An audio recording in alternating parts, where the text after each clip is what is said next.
so almost 13 years ago now.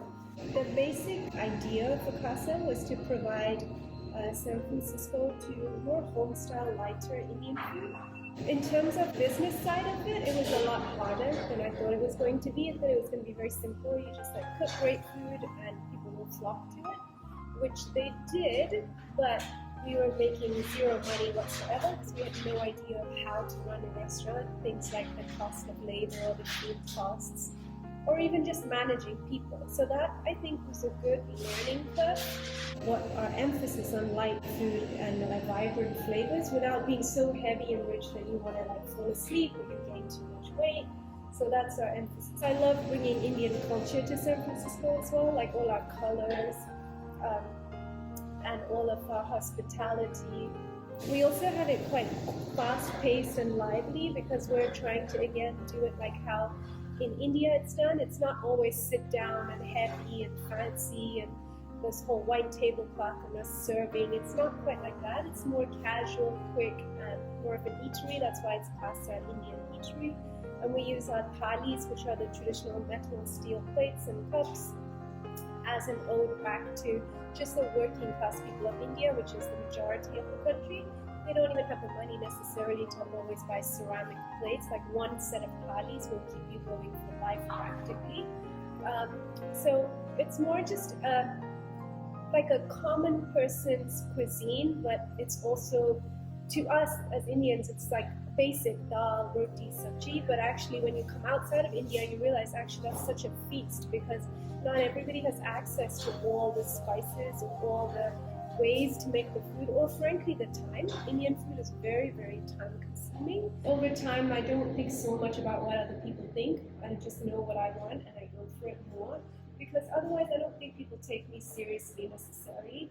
Maybe size and sound as well. So for instance, when I'm looking for real estate to put another casa, most of the realtors will assume that I don't have any restaurant experience or I don't know what I'm doing. They're kind of disrespectful. So I have to often put them all in their place and just say, listen, you do your job, I'll do mine, just help me find a location. So that's one area that's been challenging.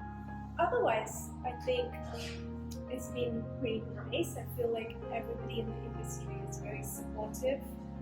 And sometimes I'll use that to my advantage, like being a woman, they think you don't know anything, so they're extra helpful. So sometimes that actually works out in my favor. The biggest and hardest thing is outside of anybody's control, really, is how to have children at home, young kids and now teenagers, and also focus on running a business. So that separation is very tough to pull off. After food, my next passion is branding. I like the ideas of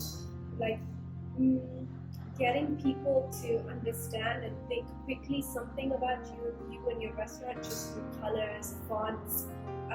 It's like a very visual way of conveying an idea, and I like the challenge of that, and I like to see consistency. So if I'm saying Indian, I want to see Indian tile, I want to see an Indian picture, I want to see Indian style lantern.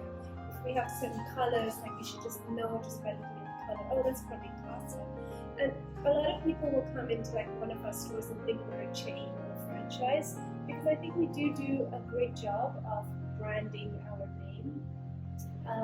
And it's also great because it's a great marketing tool, so people will recognize your name quickly and they will also pass it on to people if they know. Fast food will do its thing, but for somebody like us or smaller or more independent, the playing field gets much harder, and so branding comes into play even more, and hopefully we can educate our consumers to eat healthier and more local. Thank you to all of our customers who have supported not just us, but an entire team through the pandemic, helped us keep our jobs and our families and our dreams and our spaces alive. So without our customers, there is no Kasa. So first of all, thank you. And secondly, we on our end, we always promise to bring our very best.